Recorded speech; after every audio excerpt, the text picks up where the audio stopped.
G'day guys, Stevo Djanda here. Welcome back to my channel. I've just received a new tripod this morning after one of my subscribers kindly let me know that the volume was a little bit low on the recording. So I quickly got online and got my wife to help me find this tripod with a microphone and a light, and it's more stable, this tripod, so it'll be better for setting up when I'm filming live on some of my rides like I did the other week on the Captain Forcer track and riding through to Harvey and back through the zigzag road. I had a bit of fun, but the tripod was very small at the bottom, so it was unstable on the bush tracks and that sort of thing. So I thought I'd get a more stable one with a microphone so you can hear me clearly. Hopefully you enjoy this first video with it's only a starter kit. It's a very basic kit, but rather than investing heavily in all this recording stuff that people do, I thought I'd just start off very basic. The phone is awesome. I looked at upgrading my phone also to an S25 yesterday, and in all honesty, the S23 I've got I reckon it's just as good as the new one. I think there's some AI features that you can, circle a picture and find out what a particular thing is, but that'll be free to start with. And then after a while, they'll be charging you for it, with a subscription. Like everything these days is a bloody subscription, which I absolutely hate.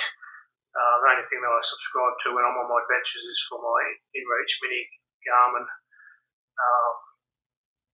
So I can be located or message my wife when I'm out of range to let her know where I am.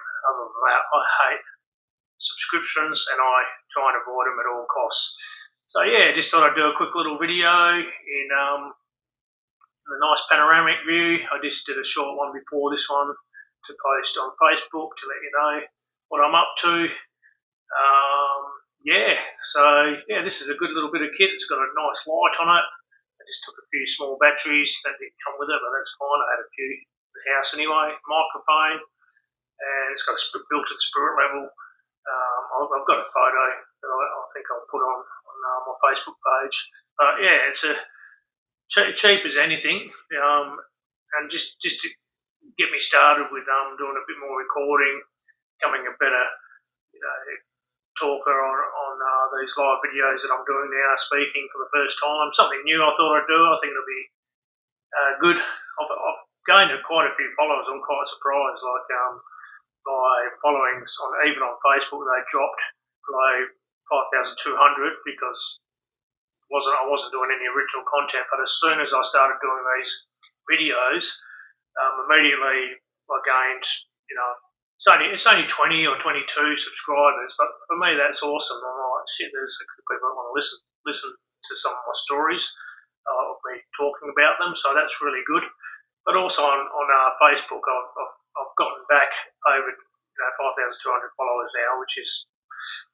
I try not to get caught up too much in the numbers. I'm not doing this for monetisation, even though it's set up and I can make money. I'm not making anything from it at all. Like all the videos and reels, I've done over 200 reels on my Instagram, and I think I've only got 16 followers on Instagram. I've got no idea how that freaking works. Facebook, I was the first social media page that actually joined, and then all this social media stuff, it just sort of prompts you to join Instagram and then Threads and then YouTube. Someone said, "Why don't you do YouTube?" So YouTube I had for a few years. I did a couple of little posts like my Cadles Crossing and a couple of other little reels, and I put them on there. They come up as shorts, but now that I've got this tripod and I'm shooting it correctly in the panoramic position with the camera, with a proper microphone, I might be able to create some stuff that's a little bit more interesting to watch and actually enjoy it and share. I've had some wild adventures throughout my life, and as I started doing this, it's just snowballed to more and more memories. Like every adventure that I go on, there's so much to share with the experiences that I've had, from meeting characters throughout Australia to sneaking into the pits at Phillip Island was a memory I shared I had this morning. I didn't actually share it, but when I was in Phillip Island in 2022, I had a VIP pass to get into the pits and see the riders at the back of the garages. But I was very sneaky, and I did something that we did years ago when we were in America, in California, Anaheim. We went to the back gate of the pits, and I said to my wife, I said, go up to that guy, the security guard, and tell him that you're from Australian media, and we want to interview some of the riders. And they let us straight in, and all three of us, my wife, myself, my daughter, got in there with these passes, and we were in the pits before any of the public was. So this time I didn't have one of those.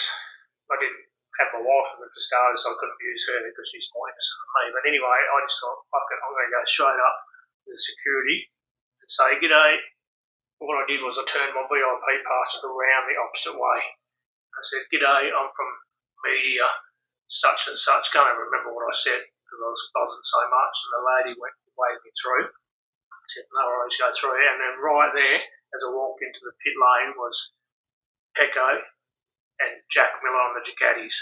Man, what a buzz that was. It was first free practice, and did I get an absolute buzz out of that. The bikes were starting to crank up, roll out of the pits. The sound was off the planet. I've never heard bikes sound so friggin' fucking awesome. And then I'm right in the middle of the pits, this guy walks out and generally pushed me to the side like that.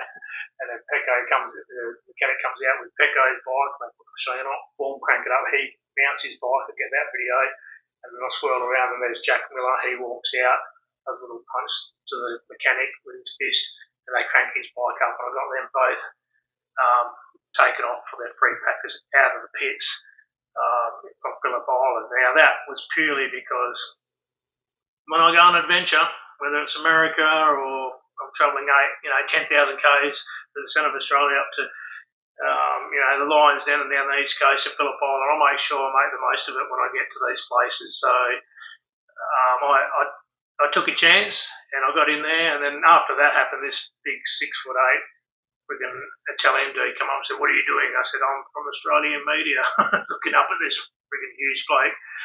And he grabbed my thing and turned it over and goes, "No, you're not," with a big smile on his face and escorted me out. But that's just one of many stories that I'd like to share with you. I hope you enjoyed it. It's just a short video in my theatre room at home. It was a bit of a crappy day today. I've had a long week at work. I'm a bit fatigued. Got a dicky bloody ligament in my thumb that I've been trying to start work with, and it's slowly healing. I had damaged it before I went to Thailand. I shouldn't have done that just then. It still hurts. But I've got a special brace now, and I've been on anti-inflammatories. I've had a couple small rides, kept the force of track with it a couple of weeks ago, and did a little bit of video footage, which was enjoyable. But anyway, got this new tripod. I'm excited. Hope to make some new content that's exciting for you to listen to. Talk to you soon. Cheers.